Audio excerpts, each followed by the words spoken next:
Oh, thank you. I was trying to think how long it was since the last time I addressed Kiwanis. Quite a few years, I think. Yeah. Oh, bless you. That's really kind. It's a few years. You're all looking good. You're aging well, guys. It sneaks up on us, doesn't it? I have to say, it felt a bit longer than 2 years, but yeah. But anyway, it's really nice to be here and to be able to update you. A lot has been happening. You would have got our Angel Review report in March of this year and circulated that amongst the Kiwanis, I hope.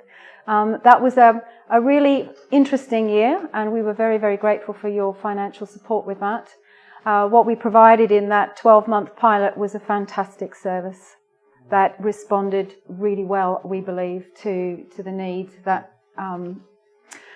developed as a result of the wardens and so forth being removed as they were at the end of March in 2014. But what we had hoped would happen was that as we were doing our consultation with members and families and carers, in tandem with that, the local authority or LCC was launching what it called its Neighbourhood Team, which is one of their strategies for the wellbeing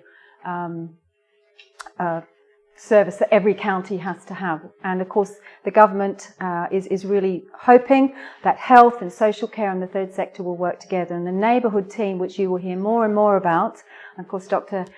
will be very, very familiar with that, is something that was happening at the same time as we were having consultation. And it was decided the Neighbourhood Team would have a look at how it could help each GP surgery, 3 surgeries in Stamford, identify their most needy patients, the ones who were most at risk for going into hospital and most at risk for constantly needing NHS interventions, to identify those people and to find ways of supporting them to help reduce hospital admissions and so forth. And that's still the general aim of the neighbourhood teams. So we were hoping that with social service personal budgets, that those people who were identified would be allocated a personal budget and that they would be able to buy the services that they needed. And we were offering the Angel service, as you know, for £2 a day for a 24-hour support, which was astounding value. Sadly, we didn't get adult social care on board with us at the time, as we had anticipated, and we needed 200 members in order for the Angel project to have been financially viable, and we only managed 85. So we had to close the pilot at the end of the year, as the report says. But some good things have come out of that.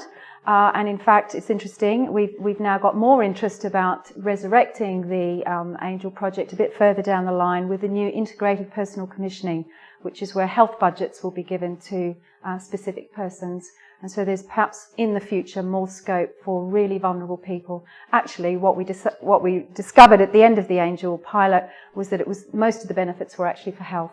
We saved East Midlands Ambulance Service £39,000 in 12 months with less than 80 people cohort, and we prevented a large number of hospital admissions, and we haven't even tried to estimate the savings to the NHS. And whilst adult social care members or clients would have benefited in terms of well-being and support, most of the financial savings were actually health. And so it wasn't quite their priority. But we're hoping in the future that with integrated health and social care budgets, we'll be in a better position to support vulnerable people with that service. Anyway, that's the Angel service. A lot has been happening since then. In fact, I think I have to say, we've been operating just over 11 years now. I don't think I have ever witnessed the movement and change in health and social care as I have seen in the last 18 months, 2 years. It's so rapid, the changes. You know, we can barely keep up, and I have no idea how the poor souls out there who are trying to find support and care are coping. So there's lots and lots of change. And I don't know if you're aware, you know, in our particular patch, we're starting to see the rise of cleaning services. You know, for £8 an hour, there's mushrooming all over the show. Most people will get through their letterbox at least once a week, some new cleaning company that's starting up. So we're starting to see the impact of that on our services. And so we're having, as an organisation, to look at everything that we're doing look at what it's costing us to provide our services. As you know, 80% of our services are free to our members. We've changed our language. I'm using the word members because instead of calling them service users and clients, we like to call them members. And we say to them, when we are engaged with you and supporting you in whatever ways you need, you become members of the Evergreen family, rather than a service user or a client. So we're using that language and trying to communicate a sense of belonging to a lot of our members who have no one, or who have very little, perhaps family locally or at all. So that's one of the things we're addressing, but we're also looking at how we can improve our infrastructure in a readiness really to cope with what is a growing demand for our services. I think in the last week we had 12 referrals, in the last 2 weeks 12 referrals for one service, and our poor home support team are struggling to find, capacity to cope with that, and it doesn't look like it's going to let up anytime soon. We're very much involved now with the Neighbourhood Team, and we're getting a lot of referrals through that. So we're finding that we're having to look at our infrastructure and think, gosh, our computing systems and our communication systems need to be revamped. We're delighted that we've just recently been successful in a 24,000 Cummings Global Award to completely revamp our IT systems and our phone systems, and we're going to go on cloud. Don't ask me what that means, but we're going on cloud, which means that we'll be able to work more flexibly and hopefully more effectively. So that's all happening. We're also in the throes of looking at new accommodation. We've outgrown our site on the hospital, and of course they're looking to demolish the current building, or the building that we're currently in. So we're having to think hard and fast about what other options we have. We do have a few up the sleeve, but we have to keep tight-lipped about that until things are confirmed. But there's a potential move in the next couple of months as well. So there's lots and lots happening. We've just taken on a operations manager, a consultant. We've invested in time spent with her. She's a terrific lady, Julie Harwin. Some of you may know her or will meet her. And she's come on board to help us look at all of our processes, all of our systems. What do we need to revamp? What do we need to update? What do we need to improve so that our infrastructure and our processes and procedures are all ready and steady for what we know is going to be the next level of growth for us. So lots and lots happening. Of course, we've taken Rosie on in just over a year ago, or just under a year ago, and she's going to share with you her main project at the moment, which is very, very exciting. And actually, I feel this is a really safe place to bring this idea to you. It hasn't been launched yet, but I did say to Rosie, I think we can safely present this to the Kwanis, because they are men who will speak the truth to us and say, girls, you need to sort this out, or have you thought about this, or for goodness sakes, whatever. Yeah. So we'll be really grateful for your feedback. The other thing that we're doing is our end of financial year, our income had just moved into the over $500,000, and we are desperately looking at ways that we can create sustainable revenue streams and not be reliant on a fantastic public support that we have, because I think we're going to need a whole lot more to take it to the next level. And we have had extraordinary support from the local community, for which we are extremely grateful. And so we're investigating all the different options that we have. So this Thursday afternoon, we've booked a room at Cummings Generators. They've very kindly given us the facility for from 1 till 4, and we're going to simply have a brainstorming session about what could we do with perhaps some of our current activity. What else is out there that we could do? I mean, we're looking at the National Trust type model where they have a quality tea room and gift shop. We're looking at a whole range of things. And so we're literally just going to have a brainstorming session and look at what potential is there for us to create a trading arm, commercial arm that would subsidise and support our activities. So if any of you are free on Thursday afternoon between 1 and 4 and you just want to be in on that action and maybe throw something in the pot, we'd be really grateful, really grateful.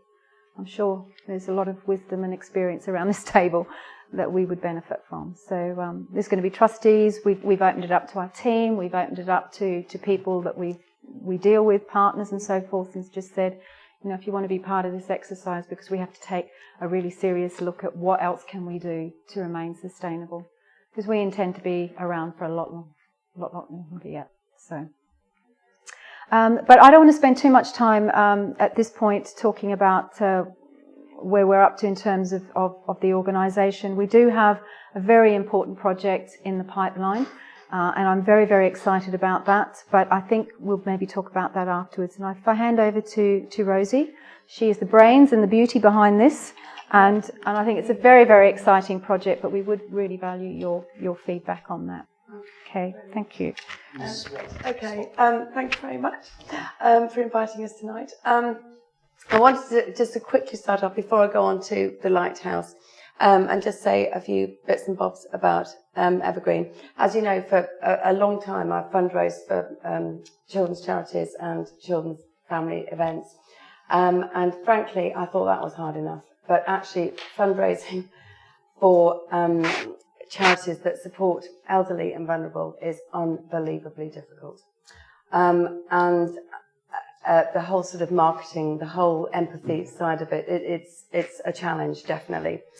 We had our tea dance this Saturday. Unbelievable. We had over 100 members at our tea dance, and they were just so amazing. You had to be there to believe it, but we did everything beautifully, and it was all sort of vintage crockery and stuff, and cake stands and music, and we shipped them all in. You know, we got transport. I had a team of 25 drivers, and we brought them in, and we took them home, and you know, it was extraordinary. It went really, really well, didn't it? But there was one lady that really, I have to say, she really did. I mean, it was quite upsetting, really. She'd had eye cancer, and her face was quite disfigured. And when we'd sent out the save the dates, she'd sent a message back saying that she didn't want any photographs taken. And anyway, she arrived, and I sat and talked to her. And she said to me, I can't thank you enough. This is the first time I have dared to venture out since Christmas. I have been out of my house since Christmas. And I actually couldn't, it was a horrible thought, you know, of having 3 meals alone and just being in your house on your own for that length of time. And she was talking about going to the girls' school, to the tea party. And she, you know, she's sort of umming and ahhing. So I'm going to invite her and see if she'd like to come with me. She's probably going to tell me she doesn't. But, you know, that is just one isolated case.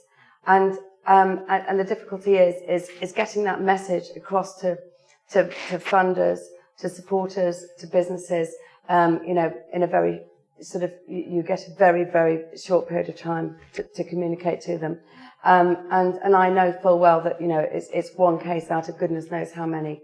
And you know, we've got round about 600 members of we support, sort of, you know, home support and advocacy and befriending, etc. But there's so many more out there, and we have got to get to them. Right. When I first came to Evergreen, it was very obvious that they were short on all sorts of resource. So, you know, if the computer went wrong, we didn't have anyone, you know, we didn't have anyone in the background to fix it. All sorts of support, you know, whether it was legal, whether it was HR, whether it was printing, whether it was design, whether it was typesetting, whatever it was, we just didn't have that. And we didn't have a vehicle to get it either. And it was so obvious that the work that Evergreen was doing was just so amazing that somehow we had to find this balance. And for a very long time, I've gone out there, you know, with a begging bowl or written bids, you know, that haven't always been successful. You know, I just thought, well, I've got to come up with something that, you know, I think is going to work. Now, we haven't officially, as Louise said, launched the Lighthouse project yet, but we have got what we call beacons on board now with it. And we've had a lot of good, positive feedback. So I would say it's not necessarily in its early stages. And once we launch, you know, hopefully we'll get a lot more visitors to the site, etc. But this is the Lighthouse. I have to put my glasses on for this. Okay. The whole idea behind the Lighthouse is about building as many beacons and lighthouses as we possibly can. So a beacon is not necessarily someone who can, give us funding, although obviously that would be absolutely wonderful, and we're looking for corporate support all the time. But it's also about organisations that can help us on all sorts of different levels. So it might be that, they can, we want an ad designing, and they can say, yeah, give it to our design team, we can do that for you, because that always costs us money. It might be that, they've got typesetters there. It could be someone like Warner's Printers, for instance, who have just said, yes, we will, do the large majority of your printing for the year. Fantastic. And it could be a solicitor who says, yeah, okay, I'll support you, I'll give you advice on a legal basis for, X amount of hours a year. It could be anything like that. It might be an organisation that says, actually, we would really love to sponsor a table or 2 or 3 at your Bollywood event that we've got coming up in October, which incidentally I'd love you all to come. And it might be that, they sponsor a table at our tea dance, and we had all our sponsorships done then. There are so many different ways of helping us. In fact, I'll give you an example. The college, this time, they are one of our beacons. They had their students make a very large majority of our cakes. It was quite extraordinary. And then they provided all of the transport a lot of the transport for our members.